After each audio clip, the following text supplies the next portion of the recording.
얼마 전에요, 제가 오래된 얘기인데 얼마 전에 제가 기사를 봤어요. 2007년도에 있었던 일이라고 해요.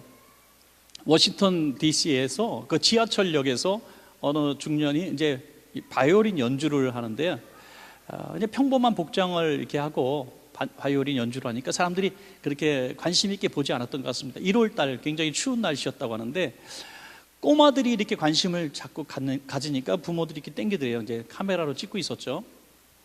그래서 45분 동안 쉼 없이 연주를 했지만은 실제로 그 연주를 잠시라도 지켜보고 1달러라도 준 사람이 불과 20명에 불과해요. 1달러 이상 준 사람이 20여 명이 이제 연주를 듣고 돈을 넣어서 돈통에 나중에 알고 보니까 35불 정도가 있었다 그래요. 30여 불이 있었습니다.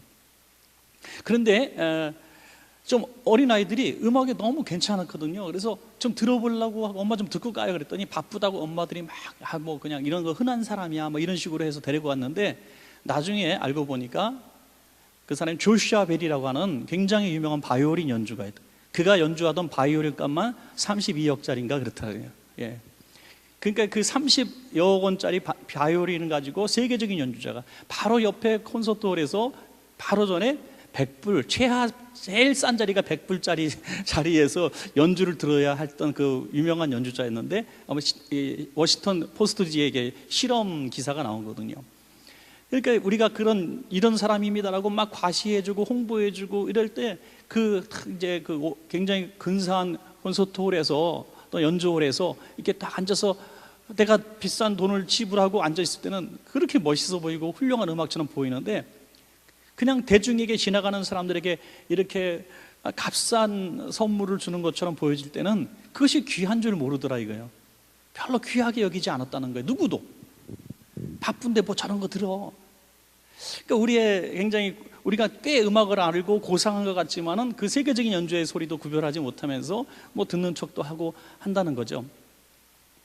여러분, 하나님께서 우리에게 주신 성령님의 그 충만함의 능력이라고 하는 것은 너무나 우리가 쉽게 구하고 쉽게 얻을 수 있는 것 같아서 값싼 복음처럼 여겨질 수 있지만은 세상에 그 무엇으로도 살 수 없는 정말 하나님의 능력이고, 우리가 이 성령의 능력을 기름 부심을 받고 살아갈 때 우리가 상상할 수 없었던 수많은 은혜들을 우리가 누릴 수 있다는 사실입니다. 여러분, 우리가 기도 제목에 성령 충만, 성령의 기름을 부어 주옵소서 하는 기도 제목처럼 너무나 흔하고 기도 제목이 마치 없어서 쓰는 것 같은 그런 기도 제목 같지만은, 사실은 가만히 생각해 보면 우리 인생의 수만 가지 문제를 해결할 수 있는 굉장히 중요한 그 문제가 바로 이 성령 충만의 문제였다는 거죠.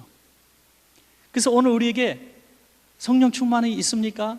라고 누군가 우리에게 질문하면은, 성령님이 나와 함께 하시는 것은 인정하는데 어떨 때는 안 계신 것 같고요, 어떨 때는 10g 정도 계시는 것 같고, 어떨 때는 몇십 킬로 계시는 것 같고, 많아졌다 적어졌다 확신이 자꾸 들쭉날쭉 한다는 거예요. 여러분, 지금 성령의 충만함을 어느 정도 갖고 계신가? 저는 한번 질문을 드리고 싶습니다. 적다면 무엇보다 우리가 성령의 충만함을 우리가 무엇보다도 간절하게 우리가 기도해야 된다고 하는 것입니다. 이 성령 충만함이 우리가 없을 때 우리는 바로 우리가 스스로를 진단할 수 있는데 영적인 공허함에 빠진다는 겁니다. 하나님은 저와 여러분을 지으실 때에 성령의 충만함을 잊고 살아갈 수밖에 없는 존재로 지으신 줄로 믿으시기 바랍니다. 이것은 뭐 우리가 어떤 기호적인 것이 아니라, 우리가 선택하는 것이 아니라 당연한 겁니다. 왜? 우리는 처음에 지음 받았을 때부터 하나님과 교제하도록 지음을 받았기 때문에 하나님이, 우리 성령님이 우리 안에 거하지 않는 사람처럼 정말 공허한 사람이 없어요. 공허할 수밖에 없습니다. 교회를 다니고 심지어 금식 기도를 한다 할지라도, 하루에 몇 시간씩 기도한다 할지라도 성령님이 내 안에 안 계신 그런 모습으로 살아간다면 우리는 늘 무기력하고 고통받을 수밖에 없어요. 로마서 1장 16절 보니까 내가 복음을 부끄러워하지 않는다라는 말씀이 나와요. 복음은 부끄러워하지 않는다. 이 부끄러움이 원어 뜻은 낙심이라 그래요. 낙심. 그러니까 성령님이 내 안에 있고 복음을 내가 간직하고 있으면 어떠한 상황 형편에서도 낙심하지 않게 된다. 왜? 성령님이 내 안에 계시기 때문에 내 능력이 성령의 능력이 되는 거죠. 그 유명한 엘리야가 갈멜산 대전투를 승리로 이끌고, 그리고 7번의 기도를 통해서 비를 내리고, 정말 능력 있는 정말 위대한 전대와 후대를 통틀어서 그렇게 위대한 종이 있을까 할 정도로 위대한 선지자였음에도 불구하고 이세벨이 그래도 내가 너 죽일 거야 하니까 죽기를 구하지 않습니까? 하나님, 이제 족합니다. 이제 지쳤습니다. 저를 좀 데려가 주십시오. 저는 이렇게 생각해요. 엘리야가 그렇게 못난 사람이 아니라 너무 기진맥진한 거예요. 큰 영적 전투를 치르고 난 다음에 너무 지치고 탈진한 겁니다. 너무나 긴장된 삶 가운데서 목숨이 왔다 갔다 하고 지금 350명, 850명의 목이 달아나는 것을 현장에서 피비린내라는 걸 목격한 사람, 그런 극적인 생활을 했기 때문에 너무나 지친 거예요. 우리 사랑하는 성도님들도 지금 일주일 동안의 삶을 통할, 또 한 달간의 삶을 통해서 굉장히 지치고 피곤한 몸 갖고 오신 분들이 여기 많이 있을 거예요.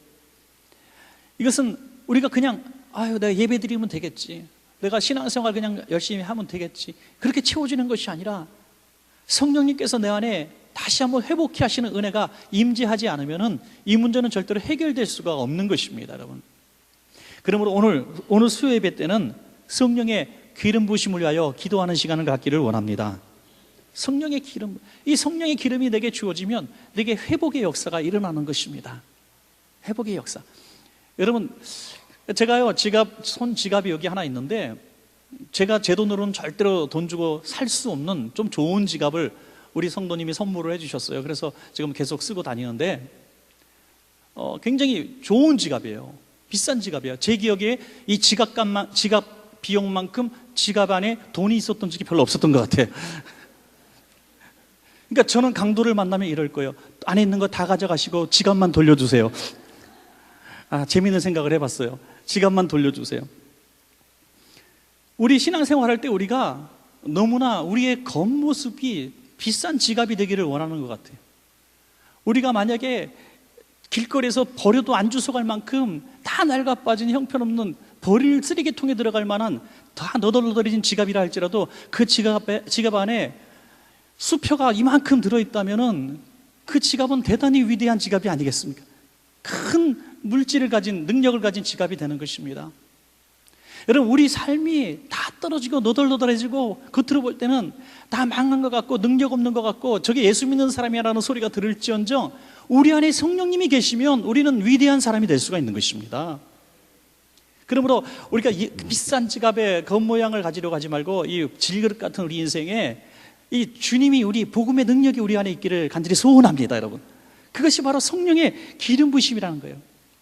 여러분, 구약시대에 보면 성령의 기름 부으심을 붓는, 기름을 붓는 이 의식은 왕, 제사장, 선지자, 삼중직이라 그러죠. 왕과 제사장과 선지자. 예수님께서 실제로 사역 중에 오늘 본문에 보니까 성령과 능력을 기름 붓듯 하셨다 그랬지 기름 부었다 그러지 않았거든요. 그러니까 예수님의 그 복음서에 보면 예수님께 진짜 이렇게 기름을 부었다는 기사는 성경에 어디에도 나와 있지 않아요. 혹시 보신 분 있으면 저에게 말씀해 주십시오. 그런데 예수님은 성령의 기름 부으심을 받았다 그랬어요.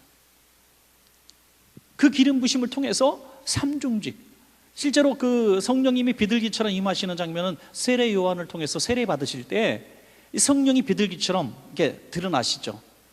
그 성령의 기름 부으심을 받은 것을 보여주고 있는 것입니다. 실제적으로 기름이 중요한 게 아니에요. 기름이 무슨 감람유가 중요하고 참기름, 깨기름, 또 다른 거 콩기름 이런 게 의미가 있겠습니까? 그 기름 종류에 따라서 능력이 달라집니까? 그게 아니라 우리는 눈에 보이지 않고 만져지지 않고 냄새가 나지 않지만은 분명히 성령님의 부어주시는 기름 부으심이 있다고 오늘 주님의 사례를 통해서 우리는 볼 수가 있는 것입니다. 오늘 여러분 한번 진단해 보시기 바랍니다. 내 외형이 무엇이 아니라 내가 솔직히 내 안에 진단해 볼 때 내 안에 지갑 안에 돈이 들었나 안 들었나 확실히 알 수 있는 것처럼 내가 심령에 정말 성령의 기름 부심이 충만하게 있느냐 이거죠.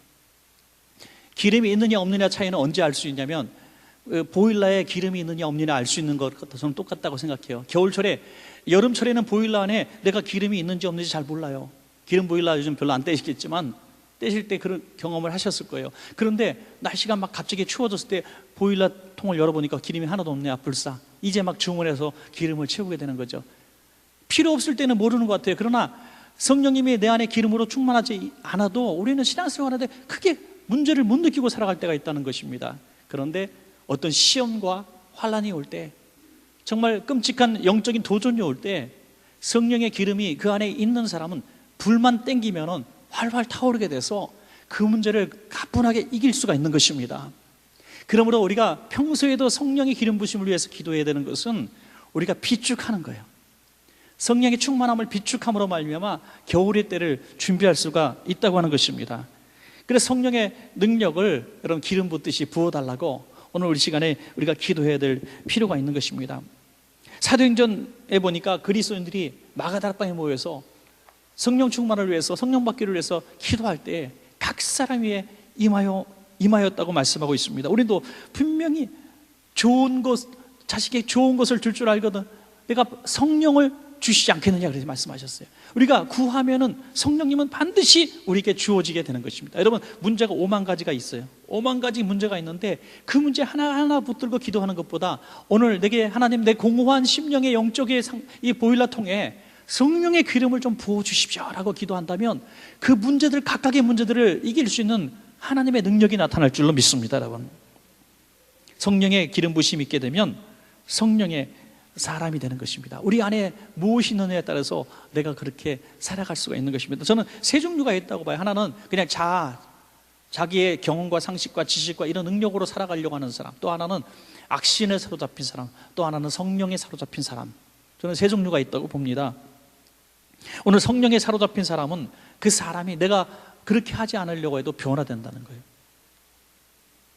미국 시카고에서 3살짜리 아이의 장례식이 있었습니다. 이 아이는 굶어 죽은 아이였어요. 집에서 부모가 잘 이렇게 돌보아주지 못해서 굶어 죽었다 그래요. 그런 불쌍한 아이를 장례를 이렇게 치러주게 되는데 장례식 중에 허름한 옷 입은 사람이 와가지고 아이의 그 신발 이거 벗겨가서 술 사 먹었다 그래요. 그 3살짜리 죽은 그게 누구냐면 그 아이의 아버지였다는 거예요. 야, 자기가 방치해서 죽은 아이의 신발을 장례식장 가서 뺏어가지고 그 좋은 신발이 있었나 보죠. 훔쳐가지고 술을 사 먹은 정말 인간 쓰레기 같은 사람. 그 사람이 20년 후에 시카고 제1장로교회에서 이런 간증을 합니다. 저는 과거에 죽은 딸의 장례식장에서 딸의 신발을 훔쳐서 술 마셨던 파렴치한 사람입니다. 하나님은 그런 만물의 찌꺼기 같은 나를 다시 살려주셨고 일꾼 삼아 주신 분이십니다. 엘트라더 목사님의 이야기입니다. 여러분, 마태복음 19장 26절에 사람으로서는 할 수 없으나 하나님으로는 다 하실 수 있느니라 그랬어요. 정말 저 사람이라 그러지 않죠. 저 인간이 과연 변화될까 하는 사람이 있어도 성령의 기름 부심을 받으면 변화될 줄로 믿습니다. 여러분, 성령의 기름 부심을 받고 성령의 사람이 되면 그 사람이 변하는데 생각이 변하고 말이 변하고 행동이 변하는 것입니다.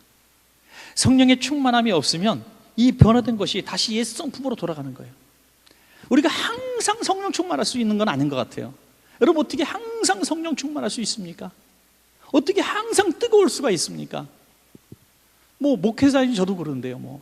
저도 항상 성령 충만하고 오늘 드디어 수요일이구나, 드디어 내가 오늘 저녁 설교하는 날이 돌아왔도다, 할렐루야 하면서 제가 기다리지 않잖아요. 저녁에 입맛이 별로 없어요. 설교 시간이 있어갖고 수요일 저녁, 토요일 저녁에는 입맛이 별로 없어요. 네. 그렇지만 항상 성령 충만한 거네요. 어떨 때 정말 가물에 콩나듯이 오늘 정말 뜨겁게 말씀 증거해야 되겠다. 이 생명의 말씀 전해서 성도들을 부를 때 일어나게 하고, 이럴 때는 이제 하나님의 생각이 제 생각이 아닐 때가 참 많아요. 항상 성령 충만할 수 없어요. 여러분, 직분이 높다고 교회 생활 오래 했다고 절대로 우리가 항상 성령 충만할 수 있지 않아요. 항상 우리는 연약하기 때문에, 그럼 저는 이렇게 생각해요. 우리는 그릇에 불과한 존재다. 우리는 그릇에 불과한 존재예요. 우리 안에 성령님이 임재하시면 우리는 성령의 사람이 되어 두려울 것이 없고 우리가 생각하는 것보다 큰 일을 행할 수가 있고 우리가 하나님의 도구가 될 수 있습니다. 그러나 내 그릇 안에 하나님의 성령님이 떠나시고 빈털터리가 되면 바닥 드러난 모래먼지만 나는 우물이고 상수원이 말라버린 수도꼭지가 아니겠습니까? 우리는 절대로 아무것도 낼 수가 없는 거예요. 내가 된 것처럼 이렇게 할 때 우리는 이단과 사이비에 너무나 쉽게 미혹되는 그런 사람이 될 수밖에 없습니다. 여러분, 그래서 우리 늘 그렇게 겸손한 모습으로 기도해야 됩니다. 하나님, 나는 빈 그릇 껍데기에 불과한 사람입니다. 성령님이 내 안에 충만하게 채워주셔서 성령의 사람 되어서 성령의 사람답게 살 수 있도록 오늘도 은혜를 베풀어 주시옵소서. 여러분, 우리가 우울증이라는 게 있잖아요. 육신적으로도 우울증이 있어요. 우울증 환자가 너무너무 많아요. 그렇지만 더 심각하고는 저는 영적인 우울증, 신앙의 우울증이라고 생각해요. 이것은 한때 굉장히 뜨거웠던 사람들, 한때 정말 주님의 은혜를 경험했던 사람들, 한때는 정말 누구보다도 믿음 좋다고 했던 사람들이 더 많이 겪는 거예요. 왜? 계셨다가 안 계시니까 그 빈자리가 너무나 큰 거예요. 내가 왜 이러지? 내가 왜 이렇게 찬양에 기쁨이 없지? 내가 전에는 기도만 하면 눈물이 흘렀는데 기도 눈물도 안 나. 예배 드리는 감격이 있었는데 예배 드리는 것도 너무너무 싫어. 아니, 숨 쉬는 것도 싫어. 그래서 엘리야처럼 주님, 조카 오니 지금 더 죄짓기 전에 빨리 불러주십시오. 이렇게 낙심할 수밖에 없는 상황이 될 수도 있다는 거예요. 여러분, 그 상황이 올 때 절대로 당황하지 마십시오. 절대로 이것은 나만 겪는 특별한 일이라고 생각하지 마십시오. 누구나 겪는 일입니다. 옆에 있는 분 보시면서 집사님도 그러셨어요? 한번 얘기해 보세요. 나도 그랬어. 다 그럴 거예요. 남의 얘기가 아니라 우리 모두의 얘기예요. 우울증을 그래서 우리는 일종의 정신적인 어떤 마음의 감기다 그러잖아요. 환절기 때마다 오는 거, 환절기 때마다. 여러분, 우리가 영적인 우울증도요, 영적인 공허함도 감기처럼 온단 말이에요.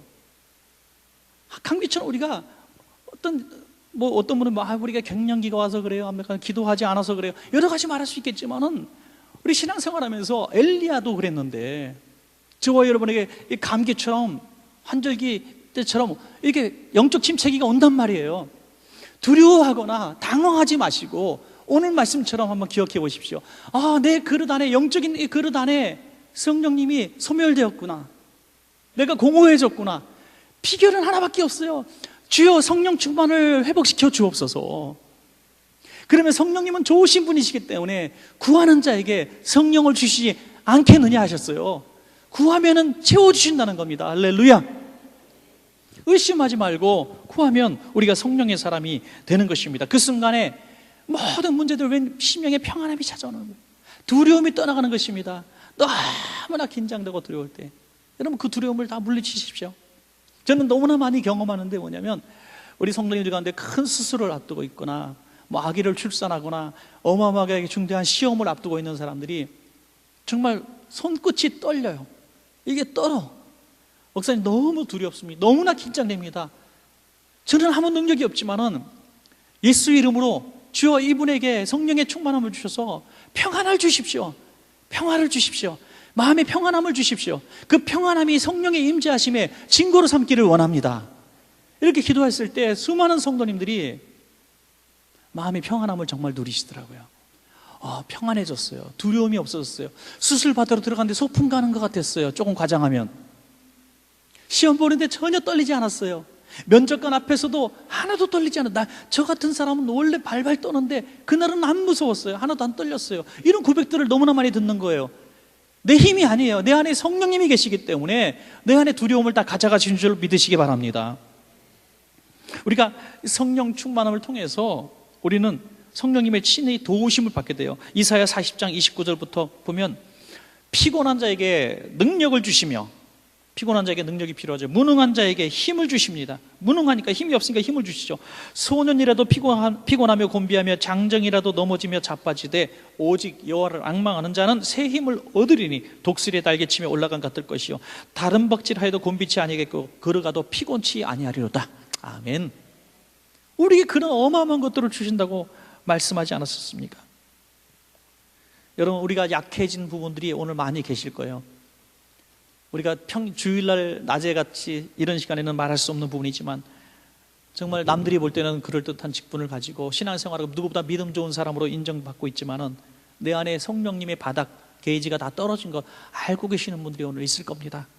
오늘 그런 분들은 오늘 특별히 기도할 때 좀 우리 강단 기도도 좀 하시고요, 좀 결사적으로 매달려 보시기 바랍니다.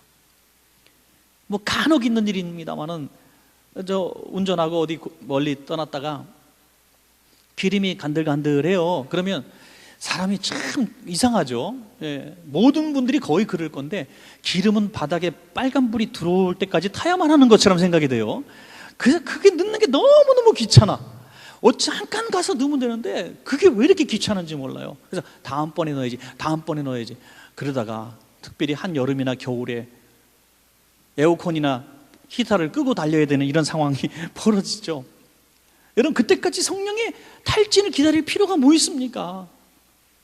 내 안에 아직 성령님이 계시고 기도할 힘이 있고 여유가 있을 때 더욱더욱 성령의 충만함을 구하십시오. 더욱더 계속 채우는 것입니다. 여러분, 성령 충만을 구할 때는 항상 보면 바닥까지 떨어졌을 때 성령 충만을 구하는 기도가 잘 안 돼요. 내가 완전히 낙심하고 실족하고 다운되면 일어날 힘이 없는 거예요. 다운도 한번 다운받았을 때는 그래도 일어나요.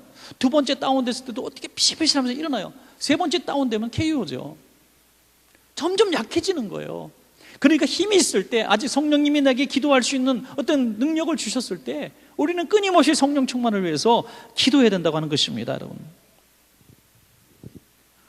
저는 성령 충만을 위해서 우리가 기도할 때 제일 중요한 어떤 자세는 성령님을 저는 사랑해야 된다고 생각합니다. 사랑해요. 성령님 사랑합니다. 성령님 하나가 되기를 원합니다. 성령님 내게 임재하시기를 내가 원합니다. 성령님 떠나시면 저는 아무것도 아닙니다. 귀히 여기며 가치롭게 여기며, 정말 지나가던 막 수많은 사람들이 그 훌륭한 연주를 못 알아본 것처럼 수많은 사람들이 성령 충만의 기도를 너무나 값싼 기도처럼 여기고 할 거 없을 때 하는 기도처럼 여긴다 할지라도, 오늘 저는 성령 충만을 가장 소중한 기도 제목으로 알고 기도하겠습니다. 그럴 때 성령님이 얼마나 기뻐하실까. 여러분 그렇지 않습니까? 성령님, 그분이 하나님이신데 성령님이 주시는 물질의 축복, 건강의 축복, 자녀가 잘 되는 축복, 그분이 가져오는 어떤 액세서리나 선물에 더 관심이 있고 성령님은 필요 없고 그분이 주시는 이런 축복을 내가 구하는 데 집중한다면 성령님이 얼마나 서운하시겠어요.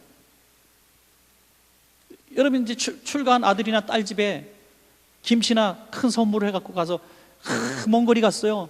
그냥 몇 시간 차를 타고 가서 똑똑 누구야? 엄마다. 왜 왔어요, 어머니? 너 김치 좀 해왔다. 문 열어놓고, 저기 옷 지금 옷 못 갈아입었으니까 엄마 김치 넣고 가세요 하고 김치 받고 문 쾅 닫아버리면 그 인간이에요? 그렇죠? 다시는 안 볼 딸이죠. 여러분, 하물며 우리 성령님께 우리가 주님 오늘 물질 주십시오, 주님 건강 주십시오, 주님 내 자녀들의 문제 해결해 주십시오, 주님 제가 공고합니다, 제 영적인 문제 해결해 주십시오, 막 기도해놓고 성령님이 임재하셨을 때 성령님 그분을 사랑해야지. 그분이 주시는 그런 기도 응답들을 사랑한다면 성령님이 우리 안에서 얼마나 섭섭하시겠습니까? 성령님 그분을, 그 자신을, 그 자체를 우리 안에 가장 환영하고 모셔드려 드릴 줄로 믿습니다. 그러면 그 성령님께서 우리 안에서 우리가 하나 될 때 두려워지지 않는 거죠. 세상 수만 가지 문제들이 염려가 되지 않는 것입니다. 그럴 때 담대함이 생기는 거예요. 요한복음 14장 26절에 아버지께서 내 이름으로 보내실 성령, 그가 너희에게 모든 것을 가르치시고 내가 너희에게 말한 모든 것을 생각나게 하시리라. 순간순간 성령님이 다 깨닫게 하시고 알게 하시고 힘을 주시고 생각나게 하신다는 것입니다. 그러므로 성령님 그분을, 오늘 그분만을 구하는 겁니다. 오늘 다 주님, 내가 가진 모든 기도 제목 다 내려놓고 성령님 당신만을 모시기를 원합니다. 성령님 내 안에 임재해 주십시오, 나와 하나가 되어 주십시오 하고 간절하게 오늘 기도할 때 저는 분명히 믿습니다. 여러분 안에 그 오랫동안 영적인 우울증 같은 공허함과 곤고함과, 정말 언제 내가 신앙생활하면서 그렇게 감격했었던가, 그런 빛바랜 추억 같은 그런 신앙의 첫 사랑, 그런 것들을 회복하기를 원합니다. 정말 많은 분들이 너무너무 힘든 시대를 만나서 정말 교회 오는 발걸음도 너무나 힘들어요. 신앙생활하면서 찬양할 때도 너무나 찬양 가사에도 집중이 안 되고, 기도할 때도 기도에 집중이 안 되고, 그러는 분들이 너무나 많아요. 기도하려고 해도 기도가 한 데서 머리 뱅글뱅글 돌다가 오늘 기도의 줄도 못 잡고 그냥 10분 이렇게 때우다가 일어날 때가 너무나 많아요. 오늘 다른 기도보다 집중적으로 한번 성령님 당신만을 초청합니다. 당신만 내 심령에 임재해 주셔서 내 안에 주인 되어 주십시오, 좌정하여 주십시오. 이렇게 정말 중요한 오늘 기도를 할 때 그 외에 수많은 문제들, 공허함과 연약함과 우리 눈에서 하염없이 흐르던 세상 문제로 인해서 흘렸던 눈물들이 다 마르게 될 줄로 믿습니다.